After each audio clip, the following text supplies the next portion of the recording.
오늘 주님 말씀 여호수아가 이제 드디어 나이가 많아서 이제 주님의 부르심을 기다려야 할 때가 이제 왔습니다. 여호수아는 이 세겜이라고 하는 곳에 이스라엘 지파의 수령들을 다 모았어요. 그리고 재판장들, 관리들을 다 불렀습니다. 여호수아가 그 수령들을 불러서 이제 생명줄이 이제 거의 이제 끝이라고 생각을 하니까 해야 할 말을 다 해야 되겠죠. 그런데 24장 1절을 보면 부른 것은 여호수아가 불렀는데 이들이 하나님 앞에 서 있다, 이렇게 기록되어 있습니다. 우리 한번 24장 1절 보실까요? 24장 1절 다 같이 읽겠습니다. 시작. 여호수아가 이스라엘 모든 지파를 세겜에 모으고 이스라엘 장로들과 그들의 수령들과 재판장들과 관리들을 부르매 그들이 하나님 앞에 나와 선지라. 아멘. 하나님 앞에 나와 섰다. 말하는 거는 여호수아가 말하는 건데 이제 그들이 선 것은 하나님 앞에 섰다. 그러니까 주님 앞에서 주님의 말씀을 듣는 거고, 그리고 주의 말씀에 순종하는, 대답하는 바로 그 자리입니다. 하나님 앞에 나온지라. 그리고 여호수아의 그 마지막 설교, 마지막 당부는 오직 하나님만 경외하고 하나님을 섬기라입니다. 이것이 오늘 우리가 읽은 24절 그 시작에 해당되는 말씀입니다. 먼저 24절 전에 우리 16절에 있는 말씀을 잠시만요. 24절이 끝절이죠. 14절의 말씀을 같이 읽겠습니다. 자, 시작. 그러므로 이제는 여호와를 경외하며 온전함과 진실함으로 그를 섬기라. 너희의 조상들이 강 저쪽과 애굽에서 섬기던 신들을 치워버리고 여호와만 섬기라. 아멘. 여호와만 섬기라. 자, 이 당부에 이 백성들이 하나님만 섬기겠다고 다짐합니다. 그래서 16절에 이렇게 대답했어요. 백성이 대답하여 이르되 우리가 결단코 여호와를 버리고 다른 신들을 섬기기를 하지 아니하오리니. 자, 여기서 우리가 눈여겨봐야 될 것은 결단코입니다. 반드시라는 거죠. 그만큼 확고한 믿음과 결단을 말했습니다. 자, 그런데 여기서 멈추지 않고 다시 한번 18절에 우리가 주님만 섬기겠습니다, 한 번 더 약속을 하거든요. 이게 확언이죠. 단언컨대 하면서 그것을 다시 확언합니다. 18절 말씀 우리 같이 읽겠습니다. 자, 시작. 여호와께서 또 모든 백성들과 이 땅에 거주하던 아모리 족속을 우리 앞에서 쫓아내셨음이라. 그러므로 우리도 여호와를 섬기리니 그는 우리 하나님이심이니이다 하니라. 아멘. 이렇게 다시 한번 재반복하면서 이스라엘 백성들이 결단한 것을 확언했기 때문에 이 다짐이 대단합니다. 하나님이 우리 하나님이고 우린 그분만 섬긴다. 그분이 우리를 이 땅으로 인도하셨고 구원하셨고 우리의 대적 아모리 족속을 쫓아내셨다. 이렇게 재확인하죠. 자, 그러면 이쯤 되면 이제 지도자인 여호수아가 이제 마음을 놓지 않겠습니까?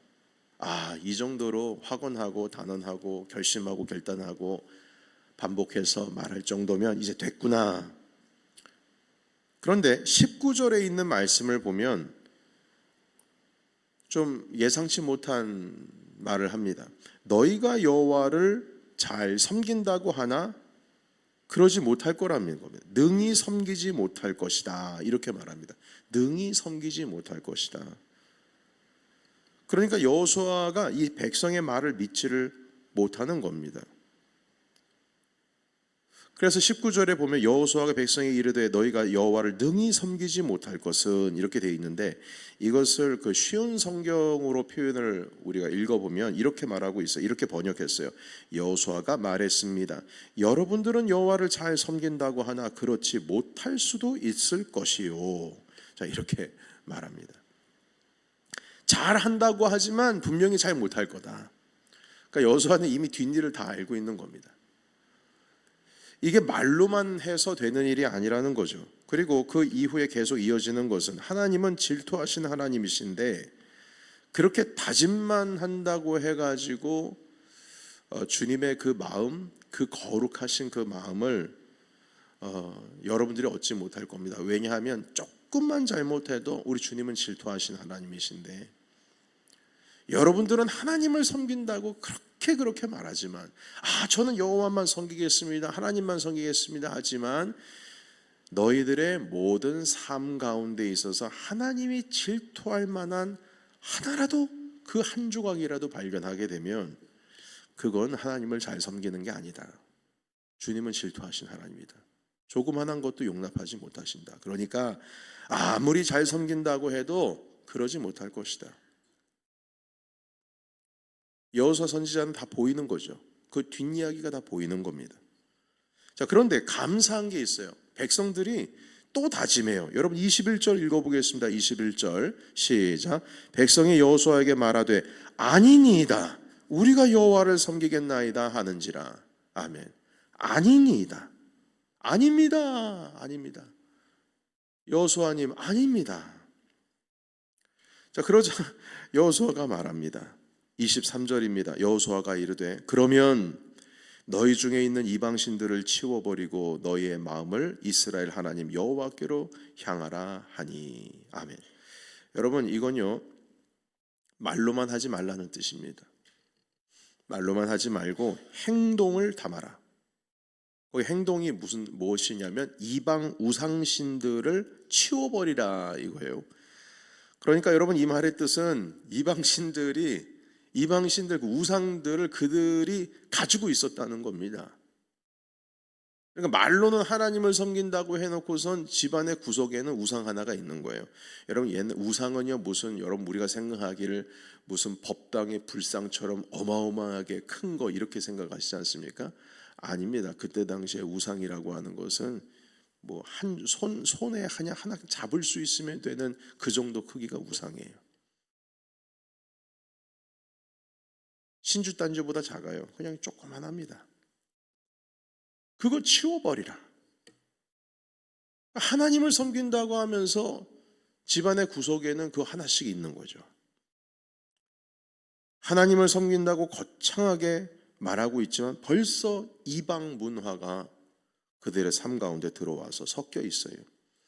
그들의 삶 속에서 이미 하나님 외에 다른 것에 마음을 빼앗기고 삶의 우선순위가 하나님이 아니라 다른 것에 온통 마음을 다 빼앗겨 버리고 있었다는 겁니다. 그래서 여호수아가 말하는 거예요. 말로만 하지 말고 행동으로 해라. 행동으로.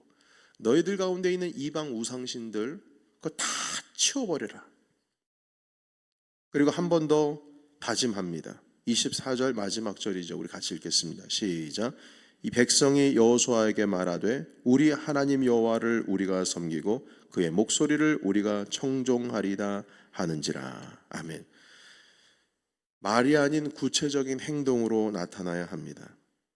그런데 오늘 이 말씀 보시게 되면 여호수아 지도자님, 선지자님, 저희가 여호와만 섬기겠습니다. 여호와만 섬기겠습니다. 여호와만 섬기겠습니다. 여호와만 섬기겠습니다. 4번 말이에요. 지금 우리가 읽은 이 내용이 계속 주고받고 아니야 너 섬긴다고 하지만 못할 걸. 아닙니다. 제가 주님만 섬기겠습니다. 이렇게 해서 반복해서 4번 말합니다. 4번. 그런데 우리가 하나님을 섬긴다면 이 구체적으로 어떻게 행동이 나타나야 될까? 4번씩이나 확언하면서 말만 하는 것이 아니고 실질적으로 이방신을 치워라. 그러니까 이 성경은 하나님을 대신할 수 있는 너의 삶 가운데 그것을 치우라 이렇게 말씀해요. 결국 우리의 삶의 행동이 우리의 믿음을 증명하는 겁니다. 정말 주님만 섬길 거야? 그러면 행동으로 보여야지. 그러나 여러분 여호수아 지금 24장을 읽고 있는데 24장 다음이 무엇입니까? 사사기죠. 여호수아가 죽은 후에 이렇게 말합니다. 사사기에서 말하는 거예요. 다음 세대는 여호와를 알지 못하고 여호와께서 이스라엘을 위하여 행하신 일도 알지 못하였더라. 결국 다시 이방신으로 돌아간 꼴이 된 거죠. 4번이나 다짐해도 결국에는 우선순위가 또 바뀌는 겁니다. 또 바뀌는 거예요. 여호수아가 죽으니까 그 이후에 계속 이 일이 일어나는 겁니다. 그러니까 여러분, 우리의 다짐이라고 하는 것은요, 믿을 만한 게 못 됩니다. 입으로 주님, 제가 주님만 섬기겠습니다. 그게 믿을 만하지 못하다는 거죠. 그래서 여러분, 우리에게는 반드시 은혜가 필요합니다. 은혜가 필요해요. 은혜가 아니고서는 우리 하나님만을 최우선으로 섬기기가 어렵습니다. 우리의 힘으로 안 되는 거예요. 아무리 내가 이렇게 하고 저렇게 하고 말도 많고 열심히 하겠다고 아무리 그래도 주님만 최우선으로 섬기는 것, 이거 우리 힘으로 하는 것이 아니고 결국 우리에게 은혜가 필요합니다.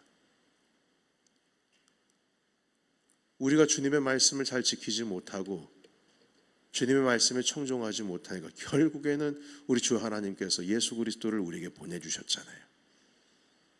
그분의 은혜 때문에 우리가 사는 거잖아요. 반드시 주님의 은혜가 필요한 겁니다. 그래서 여러분, 우리가 이 은혜를 사모해야 합니다. 우리 넘치는 교회가 정말 하나님의 말씀에 순종하고 나아가려고 한다면 이런 주님의 은혜가 필요합니다. 이제 내일이면 믿어지십니까, 여러분? 2025년의 마지막 날입니다. 내일 새벽 기도회가 이제 마지막, 이제 다시 돌아오지 못할 올해 2025년의 마지막 새벽 기도회예요.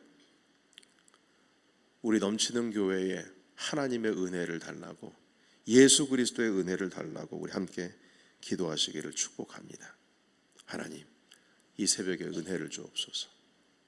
하나님, 우리가 하나님께 드리는 예배의 모든 자리 가운데 은혜를 주옵소서. 하나님, 그리고 주님의 말씀에 순종할 수 있도록 나의 삶 가운데 은혜를 주시옵고, 나의 자녀에게, 나의 배우자에게, 그리고 이제 새롭게 8분, 또한 이제 그 명예권사님까지 하면 10분, 주님께서 새로운 임직을 허락해 주셨는데, 하나님, 이제 새해에 벌써 이제 오늘부터 우리가 주님의 일을 할 때 하나님의 은혜로 감당케 하옵소서. 그래야 주님의 말씀에 우리가 순종이 되는 겁니다. 성령께서 인도해 주셔야 우리가 그게 가능한 거죠. 4번씩이나 다짐한다고 해서 소용없습니다. 결국 주님의 은혜가 필요합니다. 오늘 이 시간 성령 하나님 우리를 인도하시고 이 자리 가운데 주의 은혜로 넘치게 하옵소서. 이러한 기도의 제목으로 오늘 이 아침을 시작하시기를 주님의 이름으로 축복합니다.